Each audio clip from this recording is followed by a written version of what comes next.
కెళ్తుందని మంత్రి పొన్నం ప్రభాకర్ అన్నారు. కాంగ్రెస్ ప్రభుత్వం ఇచ్చిన 6 గ్యారెంటీలు ప్రతి పథకాన్ని గ్రామ స్థాయి వరకు అమలు చేస్తున్నామన్నారు. 3వ విడతలో జరిగే పంచాయతీ ఎన్నికల్లో కాంగ్రెస్ బలపరుస్తున్న అభ్యర్థులను గెలిపించాలని మంత్రి పొన్నం ప్రభాకర్ కోరారు.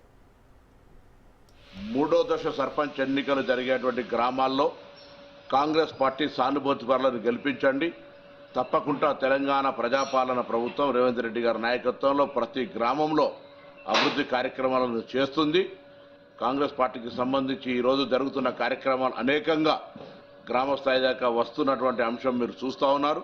సన్న బియ్యం కావచ్చు, రేషన్ కార్డు కావచ్చు, ఇందిరమ్మ కావచ్చు, 200 యూనిట్ల కరెంటు ఫ్రీ కావచ్చు, ఉచిత బస్సు కావచ్చు, వడ్డీ లేని రుణాలు కావచ్చు, ఇంకా భవిష్యత్తులో చేపట్టే కార్యక్రమాలకు స్థానిక గ్రామ పంచాయతీ సర్పంచులు కాంగ్రెస్ వాళ్ళైతే ఇంకా అభివృద్ధి చేసే అవకాశం ఉంటుందనేటువంటి మాట మనవిస్తూ తప్పకుండా తెలంగాణ వ్యాప్తంగా 3వ దశ గ్రామ సర్పంచ్ ఎన్నికల్లో కాంగ్రెస్ పార్టీ అభ్యర్థులను గెలిపేమని కోరుతా ఉన్నారు.